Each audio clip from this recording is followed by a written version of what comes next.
Ngiyalibingelela lonke bathandekayo esisonke kulesi sifundo salamhlanje. Mina engikhuluma lani ngumfundisi uJim Lilo, nginxusa abangane bami labo baziveze. Salibonani bathandekayo ngegama lika Jesu Kristu. Siyalamukela kusifundo sesithathu kuyona le ikota. Mina engikhulumayo nguTalent Ncube. Salibonani bantwana benkosi, siyalamukela esifundweni lonke lisibukeleyo lelisilaleleyo. Gama lami nguCrayton Gatsheni. Salibonani sithanda zezulu ngegama lenkosi. Sanobonga umlimi ovumile ukuthi sibe siphila ngelanga lanamhlanje. Okhulumayo ngusithembi inkosi Ndebele Sivanda. Asicimezeni sikhwelekene. Babotha sezulu emdalozi lomhlaba. Sanobonga somandla isipho sempilo. Sanobonga uNkulunkulu ukuthi uvumile ukuthi sifundele ilesson uNkulunkulu. Cela baba umoya wakho engcwele asambulele uNkulunkulu asifundise. Khulanthe igama lakho. Amen. Amen. Amen. Siyakhumbuzana njalo ubana siphakathi kwencwadi kaGenesis. Incwadi esivezela uJesu Kristu. Kuvike liphelileyo sigcine sixoxa ngokuwa komuntu. Lamhlanje siyaphambili ngendaba efananayo. Sinanzelela ukuthi lokho kuwa komuntu kuletha impumela ezinjani.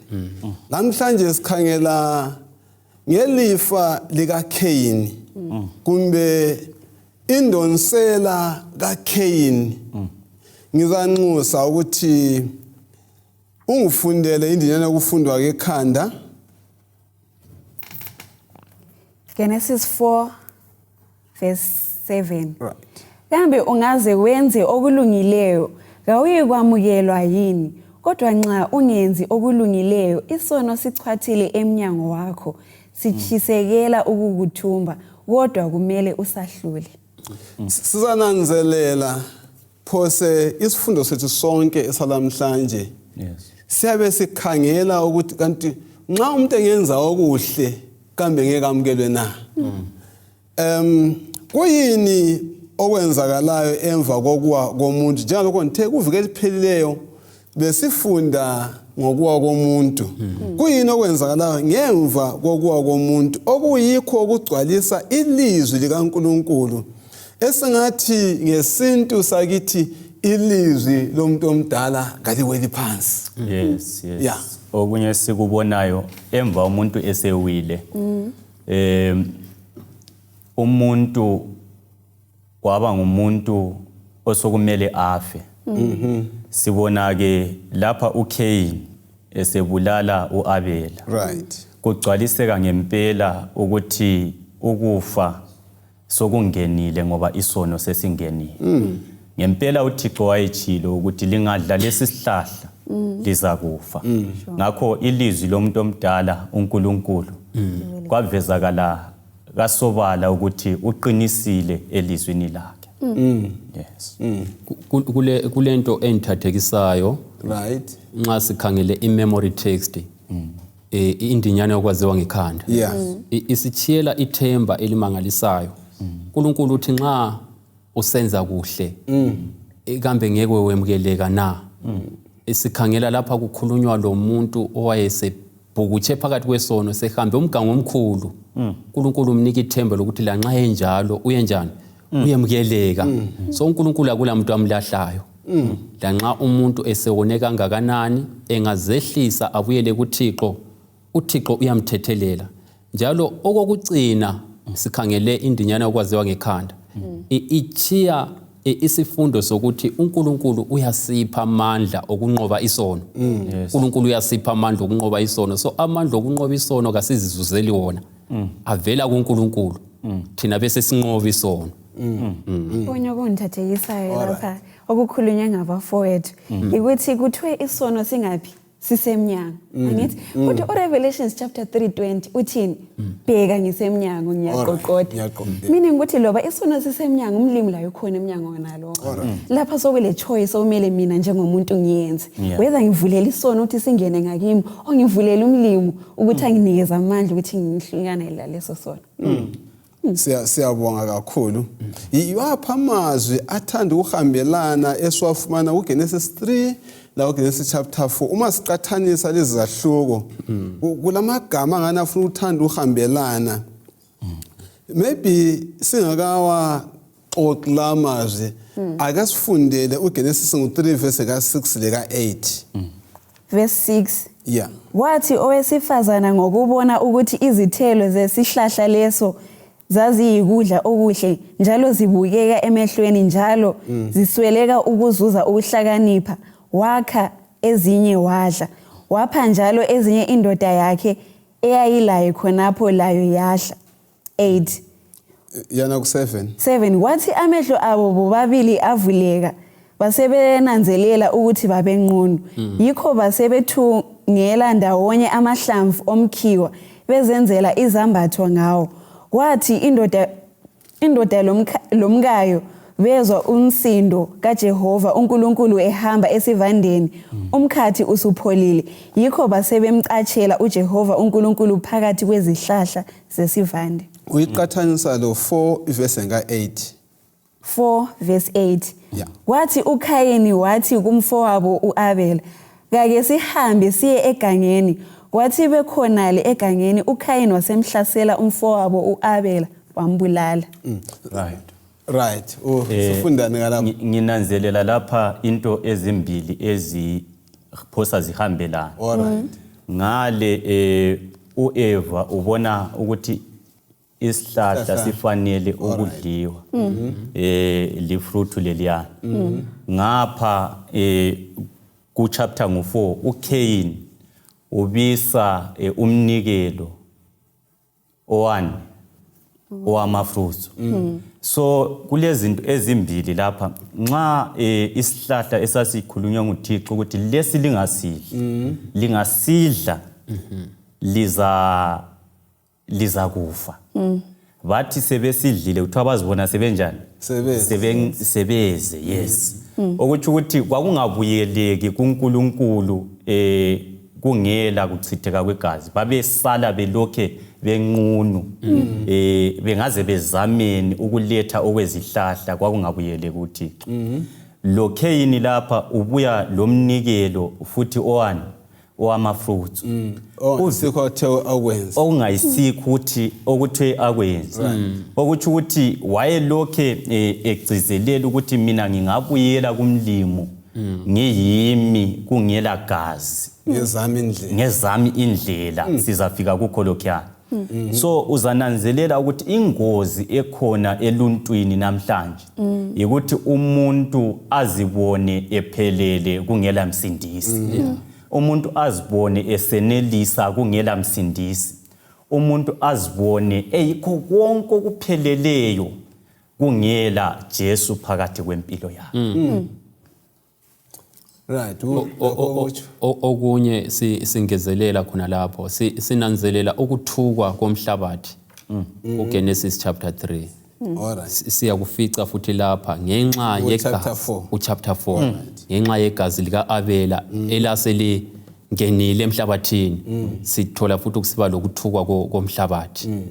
lapho umuntu ayizasebenza khona ayizalima khona siyabonga bathandekayo ingxenye yesifundo lelokhu iseluleka isiyangaphi isiyaphambili ngikhona namhlanje sizokukhangela kakhulu ngomcabango kaAdamu nxa wayezuza umntwana wokuqala angithi isithembiso wahle wasizuza ewoneni uGenesis 3 verse 15 nxa yezuza uKhayini sizafunda ngakho ukuthi waba lentokozo engakanani ukuthi kathe sezuzeni indoda yeah akusifundele uGenesis ngo4 verse ka1 lika2 verse 1 uAdam wambatha lomkakhe uEva wasethatha isisu wazithwala wazala uKhayini wathi ngosizo lukaJehova sengibelethe indoda verse 1 lo 2 muva wazala umfowabo uAbela kwathi uAbela waba ngumfuyi wemihlambi yezimvu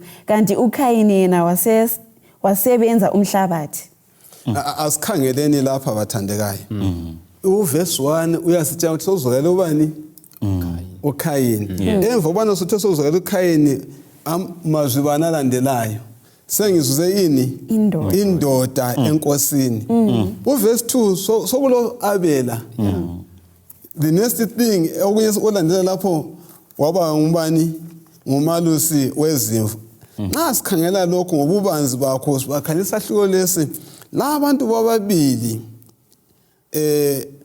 empilweni kaAdam lo Eva sebexotshiwe esivandeni seEdeni. Kuyini esikufundayo ngomntwana wokuqala abamtholayo bampha igama beqapheleni. Sebexotshiwe enkadeni seEdeni njengesikhulumile. Na umntwana sebemzuzile okuqala. Bampha igama kodwa indlela bampha ngayo igama uyabona ukuthi kukhona ababekuqaphele kuyini. Umfundisi uke wathinta enye indaba eqhakathekileyo. Isono sesingenile. Batshelwa ukuthi kuzafanele ukuthi kuzala umsindisi.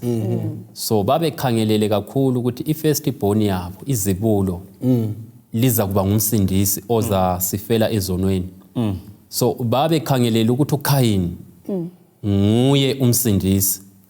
So yikho ke ibizo leli nxa bemnika bakhangelele ukuthi kuzibulo labo leli elunguKhayini. Yikho lapho okuzatholakala khona umsindisi ababemkhangelele owayethenjiswe kuGenesis 3 ivesi ngelika 15. So bafaka ithemba elikhulu kuKhayini. Besithi ayindaba yesono kathesi sizaphela because umsindisi sezelwe. Yes, so uzananzelela ukuthi bona ithemba labo kakhulu lalise emntwaneni lo. Owesibili nxa ebuya babe ngasakhangelelanga ukuthi engaba ngumntwana ongaba ngumsindisi ngubeke njalo, kumbe okungathi nxa sesikudonsa kabanzi okungaphuma khona ucebo losindiso. So uzananzelela ukuthi bona bahle baba limited emntwaneni lo. Konke okwakungenziwa ukuthi umuntu asindiswe bona ngengqondo zabo basebe kuphanyeke emntwaneni lo.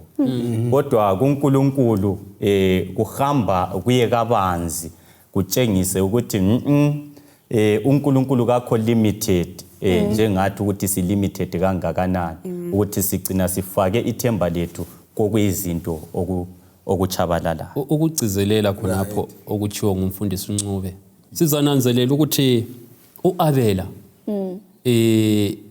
ivele babe ngaqhakathekisi njengokuqhakathekisa lokho ababekwenza ubani uKhayini ukuzalwa kukaAbela. Yikho ke lapha nxa kuchasiswa kuthe khona igama leli elithi Abel lingatsho vanity. Into engancediyo, into engelalutho. But ungathi uyakukhangela uzananzela ukuthi izinto zangikhona ngani babezichibilikisile. Ngecharacter kaKhayini nguye okwakufanele uthathwe nguvanity. But uvanity wabonakala eligugu. Bamqhakathekisa kangaka kwasokusithi lo oqhakathekileyo wathiwa nguvanity. Ngokunye ngikutholayo esifundweni. Kanti thina asiqhakathekisi na izinto ezingamelanga siziqhakathekise. Azumbuzo lo likhuluma lapha uhle wangifikela ukuthi kanti thina asiyenzi yini oKhayini bebe ngoAbel. Ngoba tsho ukuthi phela uAbel nxa sikhanyela sibili ngendaba isehla ngithi unikela umnikelo omuhle kakhulu ovumakala ezulwini. Kodwa sikhayleni uKhayini. And phela uKhayini vele yena nguye wayele vanity. Angithi so thina ezimpilweni zethu asizikhanyelenini ukuthi mina ngihlezi lapha angiqhakathekisi na ongamelanga uqhakathekise. Omunye nxa ekhuluma ezethi abantu are now majoring on minors and minoring on majors. Okukhulu okumele kube yikho kuyinhloso yethu sesikuchile sifake eceleni. Sesiqhakathekisa lokho okwenye. So ngicela ukuthi ngikhangele uKhayini lo Abela bona ngokwabo. Uzananzelela ukuthi abantu laba izimilo zabo zayehlukana ekukhuleni kwabo. Kwaze wagcina uKhayini sokunguye ohlamukayo. Angithi kodwa ithemba lakhe lifakwe kuye. Kodwa lo owayengani kasolutho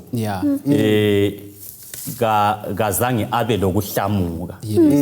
So nxa usenza izinqumo empilweni, izinqumo zokukholwa, kumele ukhangele ukuthi into oyiyenzayo kayikwenzi ukuthi ube lokuhlamuka yini.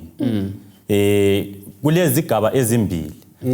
Every decision oyenzayo is either uphuma ungumhlamuki kumbe uphuma unamathele kuThixo. So izinqumo njengamaKristu esizenzayo kasizihlolisiseni sikhangele ngelihlo elibanzi ukuthi lokho esengunqumile la kungenza ukuthi ngiyale ngibambelele kuThixo yini kumbe kungenza ukuthi ngisuke kuThixo ngamandla. Xa kuyikuthi kungenza ukuthi ngisuke kuThixo ngamandla, ngcono ngigagadlele okukaNkulunkulu. Amen. Ngoba lapho ukufuna kwami lokufuna kukaNkulunkulu kuklahla, kumele ngilandele ukufuna kukaNkulunkulu. Ngoba ngingalandela kwami ngizasala mina ngilimele kumbe ngidisappointed. Ngithi siyananzelela ukuthi beze bethi lo UKhayini babeqaphele umsindisi. Ngileqiniso ukuthi abantwana babefundisiwe UKhayini lo Abela ukuthi abantu abethu impilo besihlala besiphila kanje lo uNkulunkulu sona sesona abantu abethu yikho phela uAbela wathatha umhlatshelo wezinyamazana. Babefundisa ukuthi ukuze sibuyisele silubudlalo bethu kumele sihlabe imhlatshelo le. Limhlatshelo ikhomba uJesu, singakhothi ukuthatha incwadi kaGenesis le futhi incwadi ekhuluma ngoJesu. Ikhomba uJesu ozaba umhlatshelo ozasifela. Khonokho okutshoyo lobe kutshiyo uMadawu lapha. Ngibona ngani kuqhakathekile kakhulu ukuthi singaziboni sesiqala ubona siqinise izinto ezingayisizo omese ziqinise. Sesikhangela izinto ezinjani? Useqinisa ama vegetable lani abese siyashiya okuyikho okulosindiso. Igazi elamele lichithekele ini impilo zabo. Mfundisi ngifikelwa ngomunye umbono lapho ukuthi kahle ngikhulume labantu abangamaKristu kusukela kithi lapha kusiya kubalaleli. Kukangaki izikhathi eziningi ehambweni lesiKristu esicina sesibambe izinto sichiya uNkulunkulu wezinto. Sicina sesibambe even nxa ukhuleka so ulimite uNkulunkulu to into oyifunayo. Sichiya isiqokoqela esiyiso sendaba. Mana ngiphe umzekeliso. Omunye umuntu sengakhulekela umtchado ecabanga ukuthi umtchado uzamupha ukuthula kodwa engakhulekeli ukususwa kwesono. Abe sezuza umtchado kodwa isono singasuswa ngempilweni yakhe. Ayengena lesono emtchadweni. Ama results yekulimala komuntu lwana esephakathi komtchado. Kodwa ngingakhulekela ukuthi firstly isono kasisuswe kimi. Okulandelayo kube ibenefit yokuthi isono sesisusiwe kimi. Ethi on time umlimo ngipha umtchado kwenze ukuthi nxa ngingena isono sisusiwe ngibe isibusiso emtchadweni. Lo mtchado wami uveze uNkulunkulu. So kumele sifike esigabeni sokuthi siyazwisisa ukuthi konke kungoNkulunkulu. Esikwenzayo uNkulunkulu kakumelanga afakwe eceleni sicine sesigijimisa iprogram. Kulabanye abantu abakhulekela umtchado besithi uzabapha ukuthaba. Kathesi bayachaywa emtchadweni yakho ngoba bangena isono singasuswanga. So izinto zalapha emhlabeni kaziphi kuthula okwaneleyo. Yebo ungaba lakho temporary ube le mali usithi zakupha ukuthula. Uthi sulayo uthole sulegodi lokufune yini ngoba ubelalo isono singanjani singasuswanga. So ngiya ekuthini inkululeko lokuthaba okwaneleyo kusekususweni kwesono ngegazi likaJesu Kristu. Siyabonga ngeqiniso nxa ukhuluma ngomtchado hanti kawuthi ukuthi umtchado omubi. Umtchado omuhle kakhulu. Akwenzela ukuthi singene isono sisusiwe. Lanxa ntinga umtchado mle ngudinge ngendlela kaNkulunkulu. Hayi khona ngendlela ebumina ufuna ukukhuluma. Okay, uNcube uthinte indaba eqhakathekile kakhulu. So kasikhulekeleni njengababukeli labalaleli lathi sonke sila. uNkulunkulu asivula amehlo sibone izinto eziqhakathekileyo. Angithi iBhayibheli vele liyasitshela ukuthi kasifune nini ukuqala umbuso wezulu lokulunga kwawo. Konke lokho okunye kuza njani? Kuzalandela. Manje thina sifuna ukuthi siqale sithole okunye lokho. Okukhulunywa liBhayibheli ukuthi ivanity. Nxa sesilakho ngikhona sesifuna ukudinga uJesu, siya vice versa into yakhona. Kumele siqale sithole uJesu. uJesu abe sesinika lezi izinto ezinye esizidingayo. So Adam uKhayini lapha, uAdam lo Eva babeka ithemba labo emuntwini ongayisuye. Bechiya umuntu onguye. So lathi sisengozini ukuthi sidinge ezinye izinto sifaka amathemba ethu ezintweni ezingasoze zisincede. Uncube lapha ukhuluma ukuthi hayi kasidinge nini uNkulunkulu uqala. Yinto eqhakathekileyo. Siyabonga. Ngithemba silalele balaleli ukuthi kuqhakathekile kubana empilweni sinanzele izinto eziligugu. Singachiye eziligugu sigijimela njani ongayisikho for okuncane kwangikhona umntwana umuntu omutsha uyahanjiswa emazweni enxa eCanada enxa eUkraine enxa noma ngaphi esiyafunda afike ngale akhohle akulandileyo angene kuma drugs angene kulokhwana ayebuya engase into yalutho. So kumele siqaphele izinto eziqhatheke empilweni. Lapha uNkulunkulu uthena kubantwana laba bobabili Abel loKhayini iminikelo yezinyamazana yeqhakathekileyo. Kodwa namba bebuya leminikelo emingaki emibili akusifundele uGenesis 4 verse ka1 kusiya ku5. Verse 1. uAdam wembatha lomkakhe uEva wasethatha isisu wazithwala wazala uKhayini. Wathi ngosizo lukaJehova sengibelethe indoda. Muva wazala umfowabo uAbela. Wathi uAbela waba ngumfuyi wemhlambi yezimvu kanti uKhayini yena wasebenza umhlabathi. Ngokuya kwesikhathi uKhayini waletha ezinye izithelo zomhlabathi ukuba ngumnikelo kuJehova. Kodwa uAbela waletha izitho ezinonileyo zisuka kwamanye amazibulo omhlambi wakhe. uJehova wamthokozela uAbela kanye lomnikelo wakhe. 5. Kodwa kamthokozelanga uKhayini lomnikelo wakhe. Yikho uKhayini wazonda kakhulu lobuso bakhe bahloba. Asiqathanisele imisebenzi yabo uKhayini lomsebenzi kaAbela. Imisebenzi yabo iveza impawu ezinjani zezimilo zabo. Balezimilo ezinjani ukwakukhuluma ngamafitshane. Nxa singanaba sikhangela izimilo zalabo abantu bobabili sizibona njani. uNkulunkulu azabuka isimilo sika Abel la kuHebrews 11 verse ka4 siyakufumana uzabe ifunda siyixoxa indawo uzabe ivula siyixoxa indawo. Siyananzelela lapho ukuthi abantu laba babefundisiwe ngabazali babo ukuthi sikulo umhlaba madoda kumele siveze uNkulunkulu. I-choice ngeyakho. Ukhetha ngokwakho. Ukhetha ngokwakho ukuthi uveze umlimo kumbe ulandele isitha.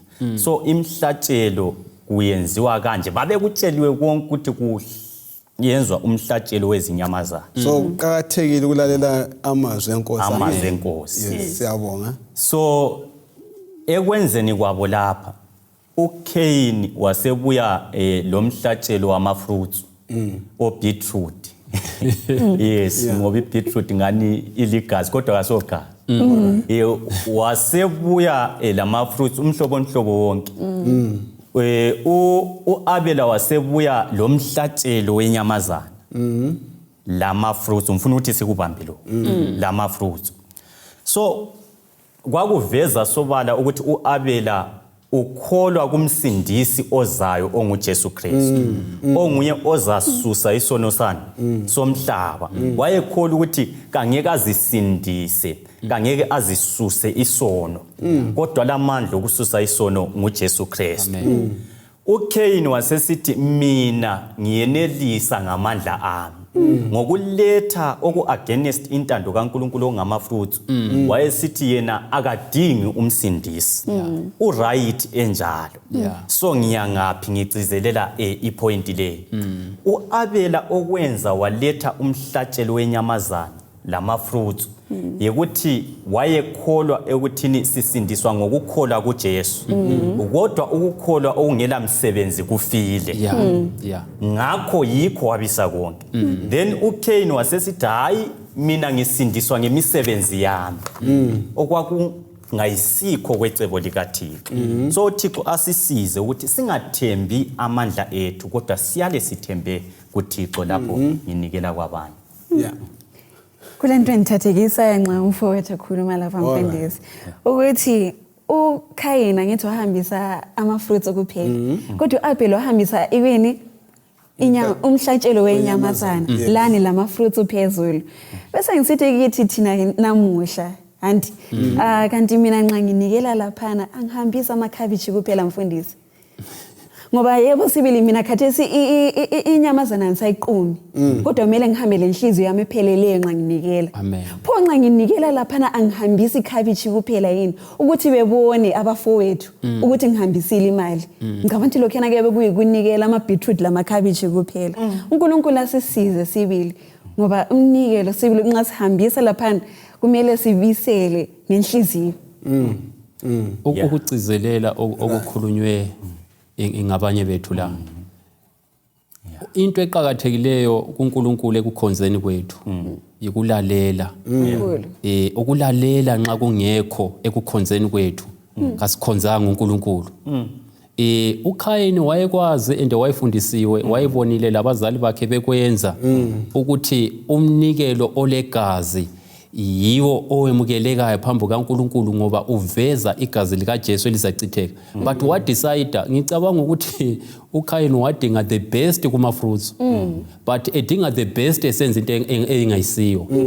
So kulokunye okuyizinto esingakwenza okukhanya kuyi the best emehlweni ethu lemehlweni yabantu but nxa kungayenziwanga ngendlela kaNkulunkulu lezo zinto ngamakhabishi kudinga ukuthi kukho konke sikwenzayo kasikwenzeni ngendlela kaNkulunkulu ukulalela ukukhonza nxa kungela kulalela uNkulunkulu kasikho kukhonza kupheleleyo. Uyanthinta ugatsheni lapha ngifuna ukuletha eduze indaba yemisebenzi le ivangeli lokusindiswa ngemisebenzi elingekho eBhayibhelini lonke. Uzananzelela ukuthi uKhayini loAbel walalela uNkulunkulu ekwakheni i-altar. Walalela uNkulunkulu ekubuyiseni iminikelo. Kodwa indaba isekuthini umnikelo obuyileyo yiwo yini. Ulalelile sibili ekuyakheni i-altar, ulalelile ekubuyiseni umnikelo. Kodwa umnikelo obuyileyo yiwo yini ku-execution. Uzananzelela ukuthi kwesinye isikhathi siyalalela ukuthi kumele sizokwenza i-Sabbath school. Siyalalela ukuthi kumele siyechumayela. Umbuzo ubususithi emva kwalokho udumo luya kubani? Nxa lusiya kuNkulunkulu uzwa njani? Uzwa ufuthelana yini ukuthi ngabe luqalelwa kuya kuwe? So uzananzelela ukuthi kumaKristu amaningi sisesilingweni esokuthi sigcine sesithemba kakhulu imisebenzi yethu. Ukuthi mina ngiyachumayela, mina ngiyahlabelela. Ngakho sengingumKristu ongcono ngenxa yokuthi ngiyafundisa, ngenxa yokuthi ngiyakhipha imali ihambisa uthumo. Ukanti ke uThixo uthi ngawubi ngumKristu ongcono ngakhonoko kodwa uchumayela ngoba ungumKristu ongcono. Uhlabelela ngoba ungumKristu hathi ukuzube ngumKristu. So nxa singalungisa indaba yobudlelwano bethu loThixo ukuthi sibe lobudlelwano obukhulu loThixo ngomthandazo siyenelisa ukukhulumisana laye abesesifundisa ukuthi umsebenzi wakhe uqhutshwa kanjani. Singasizakala njengamaKristu. Siyabonga kakhulu. Ngizwa lapha liqinisa indaba yokulalela. Liqinisa ukuthi lokho okuthwa okukhulunywa uNkulunkulu senjani? Sikwenze njengalokho nxa besifunda uGenesis 4 verse lika 4 ithi laye uAbela waseletha okwamazibulo ezimvu zakhe lokwamahwahwa azo. Inkosi yasinaka uAbela lomnikelo kanjani wakhe. Yawamkela uqhakathekile.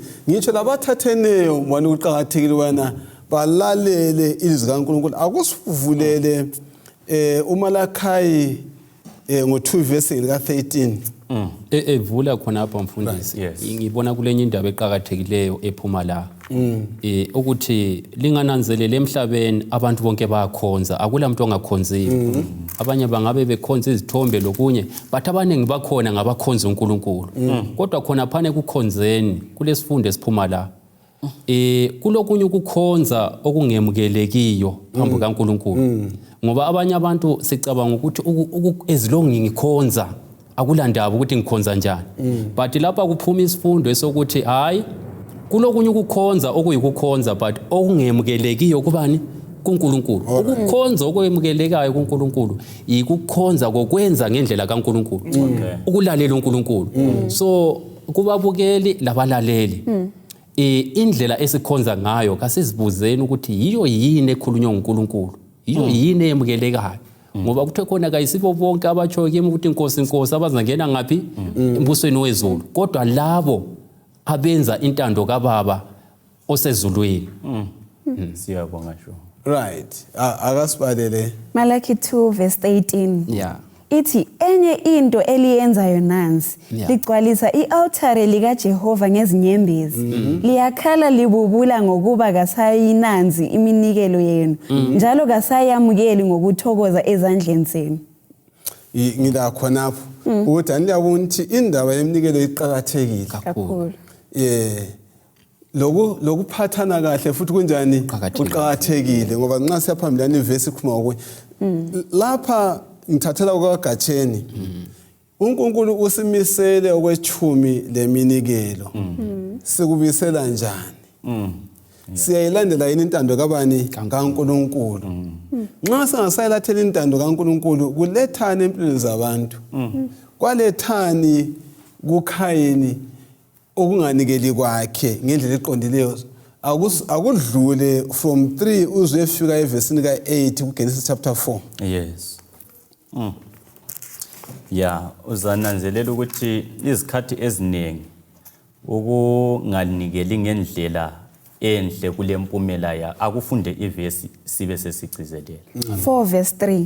Ngokuya kwesikhathi uKhayini waletha ezinye izithelo zomhlabathi ukuba ngumnikelo kuJehova. Kodwa uAbela waletha izitho ezinonileyo zisuka kwamanye amazibulo omhlambi wakhe.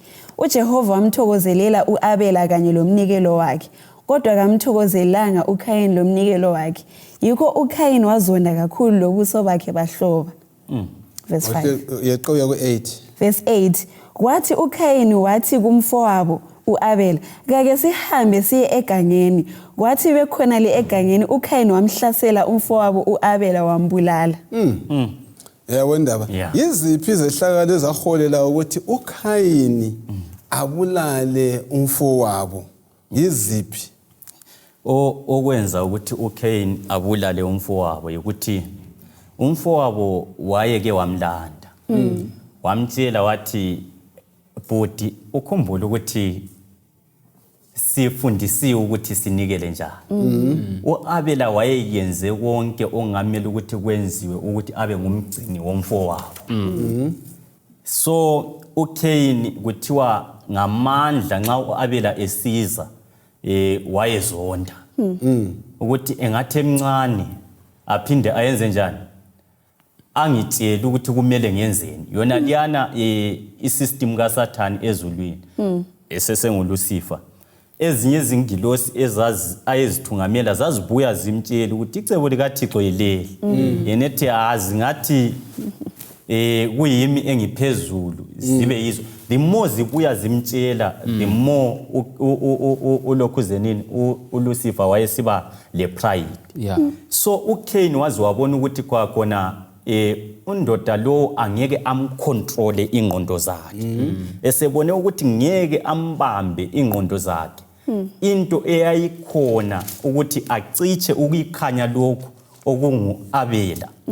Kwaso kumele ambulale. Ngoba ezilong ukukhanya okunguAbela kwakulokhe kukhona kwakuveza ngamandla ubumnyama bukaKhayini. So ukuze asale elokhe esecure ebumnyameni bakhe, the only option ayelayo ukuthi abulale umfowabo.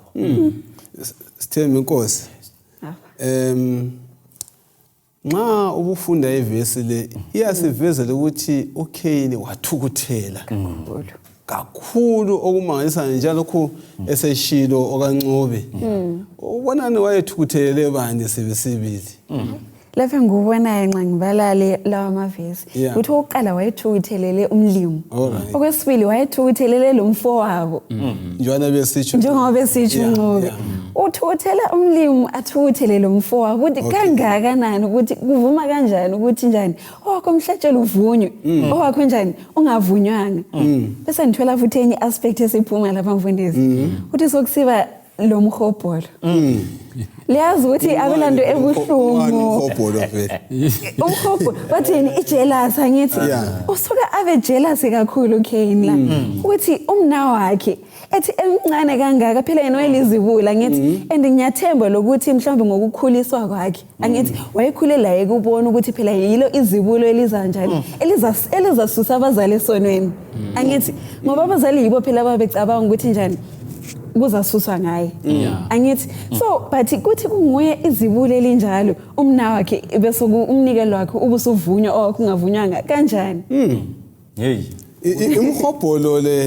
umhobholo lokho zenini kaGatsheni uletha ngozi bani ule mfaniso bane eBhayibhelini eveza ingozi elethwa ngumuntu lomhobholo hey ungaba lemfaniso neBhayibhelini abantu ababili abathathu yes ukuze linto lekayifela kithi umhobholo sizananzelela uJosefa uJosefa wayethandwa nguyise kakhulu ngoba wayesenza kuhle abafowabo baba lomhobholo isiyayazi indaba esingayilandisa but kwavela umhobholo lapha kule mfanekiso eminenge besingakhuluma ngayo kodwa phezulu kwakho konke isifundo esisithola lapha ukuthi singayenza kuhle siyemukeleke siyabuyela kundinyana ekhanda yes siyabuyela kundinyana ekhanda singenza kuhle kasenzeni kuhle uMadawu ukhulume indaba eqhakathekile embuzweni elimbuze wona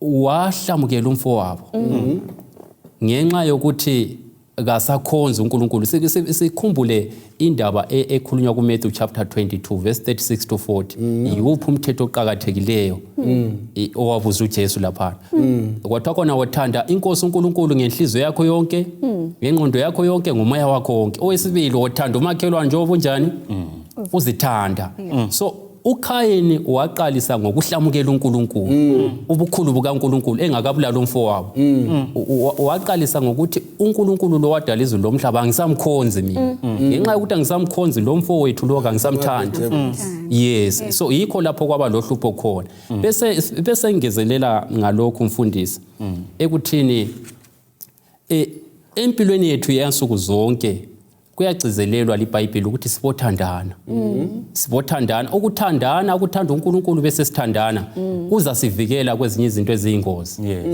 ungafunda ibhuku lika Patriarchs and Prophets uchapter ngo5 isihloko esithi Cain and Abel tested likuveza sobala ukuthi laba bantu bobabili uKhayini lo Abel bamele imhlandla emibili yabantu abaphila ensukwini zethu zanamhlanje abantu abathembekileyo uNkulunkulu bamelwe nguAbel abangathembekanga bamelwe nguKhayini isikhathi sonke abantu abathembeke kuNkulunkulu babonakala ngokubulawa bayazona yes babonakala ngokubulawa ngasibizwa sibizelwa ukufa ngasi campaign for ukufa kodwa sibizelwa ukufa okwakuqala sisifa isimina okwesibili sibulawa ngabantu ababona ngani bavikela uNkulunkulu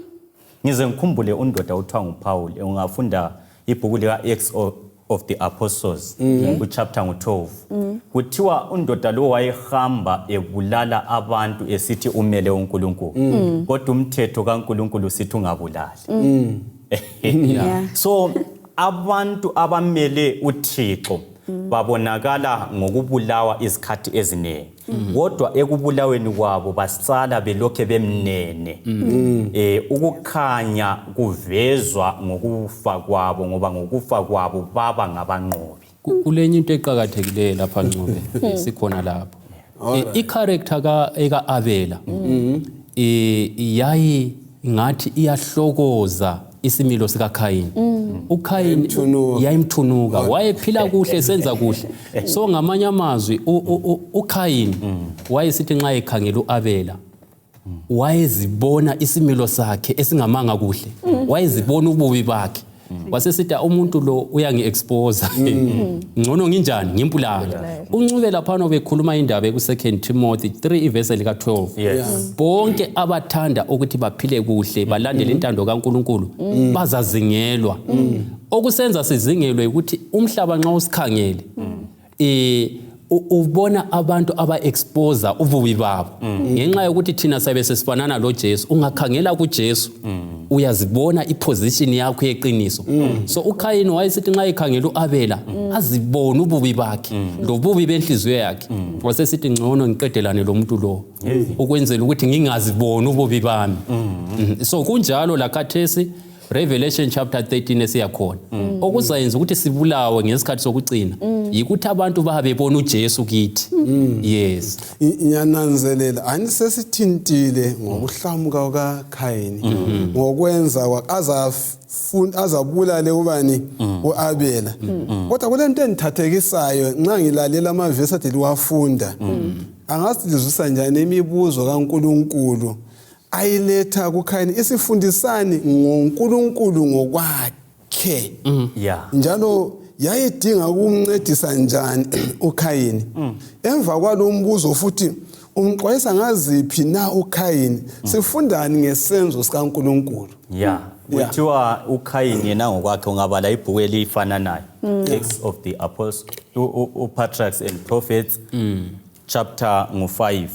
Kuthiwa uKhayini yena ngokwakhe wayehlakulele isimina, self exaltation. Wayehlakulele isimina ngendlela ephakemeyo. uNkulunkulu kodwa akazange afise ukumchiya esesimineni. Wasembuza ukuthi ndoda uma uyenze kuhle just to arouse his conscience. Uma uyenze kuhle ndoda awungeke wamukeleka yini. uNkulunkulu wayemtshengisa ukuthi useselethuba elokuthi uphenduke. Yonke into iyeyeme esinqumweni oza kusikhuluma ngoba kuthiwa oza kusenza ngoba uThixo uthiwa wathumela an angel through his angel yakhulumisana laye uKhayini. Imessage evela kumlimo ndoda nxa usenza kuhle khumbula ukuthi yenza njani uyamukeleka. So konke uNkulunkulu ayengakwenza ukuthi uKhayini asindiswe aphenduke kuye wakwenza isinqumo sasesisala kuye uKhayini ukuthi angabuyeli kuNkulunkulu. Kulabantu abacabanga ukuthi umusa kaNkulunkulu ufunyenwa kuTestament elitsha. Kundaba yemibuzo kaKhayini lo Abela la indlela uNkulunkulu amphatha ngayo uKhayini sifumanani kambe umusa utholakala yini? Madam, umusa ukhona. Lazi ukuthi indlela umlimi ambuza ngakhona nje mina umuntu nxa engangibuza njalo kuyafika kimi engqondweni ukuthi kanti sibili ngize ngibuzwe kanje bengiyenza okuhle yini. Angithi so indlela umlimi abuza ngakhona uKhayini wayefisa ukuthi kanjani azinanzelele iphutha lakhe. Nxa esezinanzelele iphutha lakhe bese njani ebesephenduka kulokhana. uNkulunkulu nxa embuza yena wevele wayemfuna ukuthi uNkulunkulu uyathethelela ngithi wayevele emthethelele yikho phela icebo lesindiso loselukhona kudala. So lapha wayefuna ukuthi uKhayini ananzelele isono sakhe abesephenduka ngoba uNkulunkulu nxa ekunikeza ichoice angithi ukunikeza ichoice eyokuthi loba usuwele esonweni ukwanisa ukuthi njani uphume akwamukele ebese kunikeza amandla ukuthi unjani usinqobe leso sono. Sikhona apho mfundisi ungananzelela uthando lukaNkulunkulu luvezwa kakhulu khona lapha kuGenesis chapter 4 umusa wakhe. Kambe sure mina ngizama ukuzibuza ukuthi umuntu ebulela umfowethu singaxoxisana njani. Kunzima.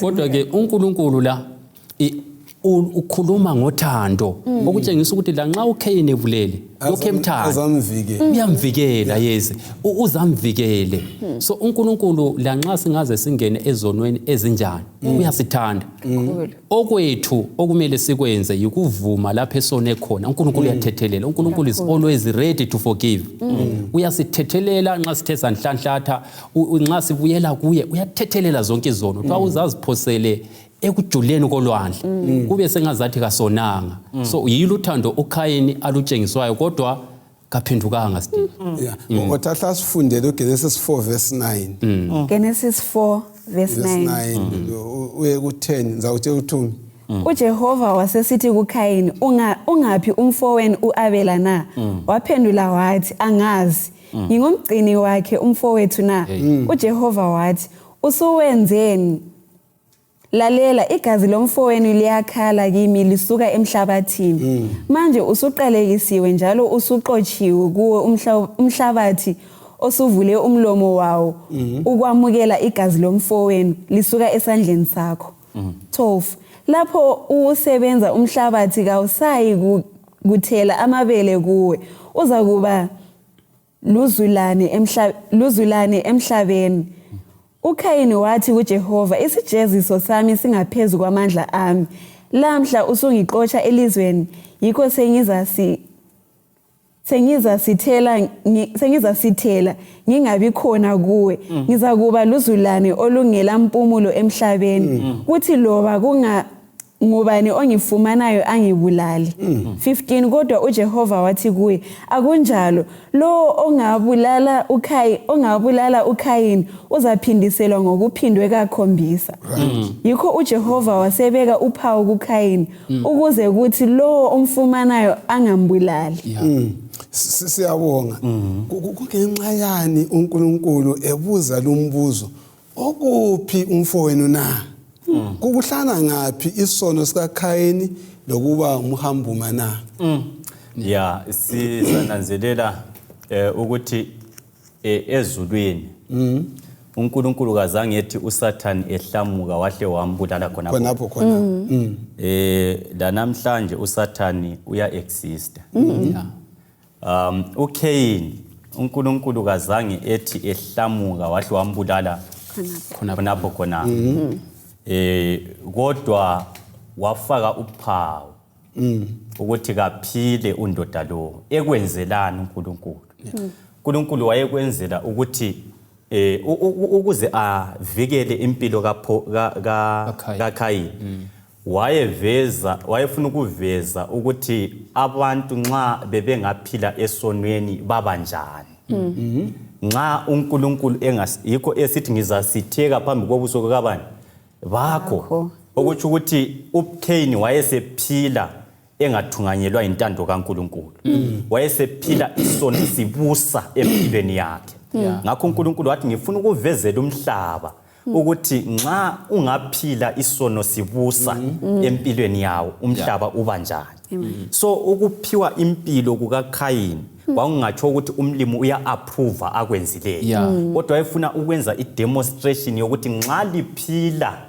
lingekho kimi umhlaba uzagcina sunjani namhlanje ngulethe kithi omunye umuntu engaba ngumuntu owona kakhulu enye indlela esaziwa ukuthi umuntu lo lisela elimangalisayo esigabeni kodwa ekhanye ephila abantu abaphila ngomlimo besifa aze azigatsha athi mina hayi ngilempilo ngingcono ukudlula abanjani abakhonza omunye umuntu le corruption eyaziwayo ebulala isigaba sonke kumbe ilokishi lonke elokhu ephila abantu becabanga ukuthi ngenxa yokuthi uyaphila umlimo hayi uyamthanda ungowakhe uhamba ngokwentando yakhe kukanti ke kulabanye abantu abaphila to demonstrate ukuthi nxa abantu bephila ngobubi i-result yakhona yilokho nxa engasaphendukanga umuntu wakhona liza kubona soku-affecta even lesizwe sakhe abantwana aza kubazala abazukulu yahamba kube yi-lineage yabantu abaziwayo ukuthi abantu laba ngabantu abayizigangi ezinje So uThixo akufisayo ukuthi nxa siphila siyame kuye ukwenza ukuthi lesizukulwane sethu sipreserve ukukholwa singademonstrate ukuhlamukela uNkulunkulu. Kanti kuyaphileka na vele nxa uKristu engekho? Akuphileke. Yazuthi umfowethu lapha nxa ekhuluma ngicabanga ikakhulu ngaleli lizwe elithi lona ufihliwe ebusweni benkosi. Yeah. Nxa uNkulunkulu engafihla ubuso bakhe kuwe qedisa. Khona ngikhona lapho ngifuna ukuthi ngicabanga inkukhu lana ethe yaqunywa ikhanda. Ithe yaqunywa ikhanda lapha na waseyekela umuntu yenzani? Iyanhlanhlatha. Angithi inhlanhlatha nje iqonde noma yikuphi ngoba isela direction. Angithi nxa ungasela mlimi. So nxa umlimi ngasekho ko awula uqondisa empilweni. Vele usulahlekile akuphileki nxa uNkulunkulu engekho. Kuyafana nalesihlahla. Isihlahla lesiyana isihlahla siphila ngelanga. Angithi ukuze sivuthwe sibe lelilanga. Nxa ilanga sibili lingasithakala ziyabuna. So akube ngumthandazo wethu ukuthi uNkulunkulu ungafihli ubuso bakho kithi. Angithi ngoba usechilo lokho zelene njalo okancuku ukuthi nxa uNkulunkulu efihle ubuso bakhe impilo yethu yonke injengenkukhu njalo usitsho. Kanti futhi impilo yethu ilendonsela kwisizukulwane sonke. Akusifundele uverse 17 u17 uye kuma ku19. Chapter 4 verse 17. Yeah. UKhayini wembatha lomkakhe wathatha isisu wazala uEnoki. Ngaleso sikhathi uKhayini wasesakha idolobho alibiza ngendodana yakhe uEnoki. KuEnoki kwazalwa uIradi. Yena uIradi waba nguyise kaMehujaheli. uMehujaheli waba nguyise kaMethushaeli. uMethushaeli waba nguyise kaLameki. uLameki wathatha abafazi ababili, omunye ethiwa nguAda, omunye ethiwa nguZila. uAda wazala uJabhali, wayenguyise walabo abahlala emathenteni abafuyileyo. Yeah. Lokho sokungibuyisela futhi kusihloko sethu salamhlanje esithe ilifa lika Abela ekaKhayini. Nakho ke sengibuyela kuAbela. Ilifa lika bani? Lika Khayini. Ilifa lika Khayini nangaphosa ngithi indonsele yobubi bukaKhayini ngakutshintsha impijana. Yeah. Lini lelo lifa lika Khayini? Ubugebengu bukaKhayini bavula njani amasango obubi oluntwini? Kuqhatheka kangakanani ukuhamba kuhle kwezibulo na? Maybe sincedisana khona lapho kuphendula umbuzo lo. Sinanzelela ukuthi ububi bukaKhayini babangela ukuthi izizukulwane zakhe, abantu abakhe, izizukulwane zakhe benze kubi. So ngamafitshane wachiyela abantu abakhe ububi. Waphila esonweni wasechiyela bonke abantu abakhe labazukulu isono. Umbuzo obususithi wona thina indlela esiphila ngayo khathesi sichiyelana abantu abethu esizabachiya emhlabeni la. Ngoba isono engisenzayo mina namhlanje abantwana bazasenza ×2. So yimtshoko leyana engiyabe ngijika ezaphendukela mina sichisa lokuchisa iyabe siphindiwe. So whatever sin ongayenza oba kwazi ukuthi yakuphendukela, whatever sin oyenzayo sizabonakala ebantwaneni bakho sesiphindiwe.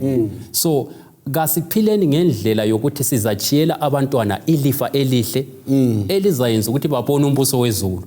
Ayikhona ilifa elinjengelika Khayini le elakhulisa imuli yobubi. Elakhulisa imuli yobubi. Ngikhulume ngokwenzakala eZimbabwe kathesi. Kulamakhala ayenziwa ezikolweni la. Ukuthi labana bethu abakunanzelelo okunye. Of course ingce ukuba ngamaqili kwabantwana esilabo kungenxa ukuthi lathi sasivele singamaqili kodwa sokubuya ku×2 ebantwaneni bethu. Kulamakhala lawa nxa ngumzali ungabe waliqili lomzali umntwana uzakwenza sokuphindiwe. Amakhala lawa uyathola ukuthi ufunakala $5 yekhala. Umntwana sebuya sekuchaya $20.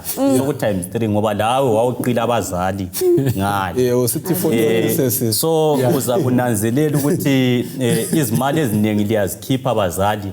Ezinye kaso zamakhala i15 yabe ikhathi yomntwana subhadala ngale. Akunzima. So kasikunanzeleleni indlela esenza ngayo even abantu abatsha abazali bethu indlela esibaphatha ngayo. Izimali zona lezo ziqila abadala usithi ngeze izinto ezithile euniversity wena ukwazi ukuthi kayisikho ufuna eyokudla lawe uzabhadala sokuphambili ngoba udeveloper ama-genes avele engawobutsotsi nxa sokubuya ngale uzaqilwa nge-21st century style. Ububi bulofuzo olubi. Singakasuki singakayiphutha izifundo zethu kulanto enitshisayo kakhulu. Anise sibone imuli kaKhayini. Siba imuli ephila ngobubi bulandelana busiya phambili. Nxa ufunda uGenesis chapter 6 sule verse ka 1 usehla nje usiya phambili ngale. Iyasitshela ukuthi amadodana omuntu athatha amadodana amadodana kaNkulunkulu athatha amadodakazi omuntu. Akalintshele kulabantu abalemfundiso thena amadodana omuntu zingilosi. Amadodakazi amadodana kaNkulunkulu zingilosi, amadodakazi ngabantu. Bese thena ingilosi zehle ezulwini zazozala amadodana ama-giant. Lesixakulula njani le? Okay. Alright. Amadodana kaNkulunkulu yimuli kaSethi. Amadodana abantu yimuli kaKhayini. Okay. Imuli kaSethi yimuli esaba uNkulunkulu, ekhonza uNkulunkulu osezulwini. Le ekaKhayini le ngekhonza singakubeka sithi ikhonza uSathane ngoba kayikhonza ubani? Kayikhonza uNkulunkulu. So abantwana bakaNkulunkulu base bethatha ezizweni lapho kule ngozi khona. Thatha abafazi abakhonza izithixo bebuye lezithixo zabo. Isokuphambanisa indlela uNkulunkulu kumele akhonzwe ngayo. Yes, uNcube befuna ukukhuluma. Yes, lokho ngikhonapho ukuthi ebhukwini lika Patriarchs and Prophets abafuna ukuyabala uchapter ngo-6 uveza ukuthi uAdam lo Eve bazala umntwana okuthiwa nguSeth esezo inherita indawo kaAbela ukuthi aveze ukukhanya kukaThixo. So ayisizo zingilosi ezayehlayo ukuphendula umbuzo but ilineage kaSeth amadodana kaNkulunkulu. Enye into mfundisi ku verse 10 kwakhona igazi lomfowenu liyakhala. Ngicabanga ukuthi kumele sikuchasise lapha. Akuvezi lokho ukuthi abantu abafileyo ibayezwa kumbe bayakhala. Hayi, lokho kutshengisa ukuthi uNkulunkulu utshengisa uKhayini lapho ukuthi ngiyakwazi ukuthi ubulela umfowenu. Indaba yokufa komfowenu ngiyayazi. Ayisikuthi ukukhala kwegazi literally. Oh yes. Yes. Oh yes. Siyabonga kakhulu bathandekayo. Ufuna ukukhuluma uhle Waqeda ukubana utshoyo ngizahle nginxose ubana uNcube sikhulekele. Bengifisa ukutshela abalaleleyo lababukeleyo le verse. 1 John 1 verse 9. If we confess our sins, he is faithful and just to forgive us. Nxa lapho sihambisa sikhuluma izono zethu kumlimo uyasithethelela. Amen. Siyabonga abalaleli, siqhubeke silokho sifunda ukwenzela ukuthi uThixo asiphathise kasibeni lomthandazo. Baba wethu osezulwini siyabonga ithuba osiphe lona sifunda elizwini lakho. Siyabonga ngoba usikhuza kangcono ngezehlakalo zempilo la ngelizwi lakho. Kukanti ke thina sikhulumisana lawe kangcono ngomthandazo.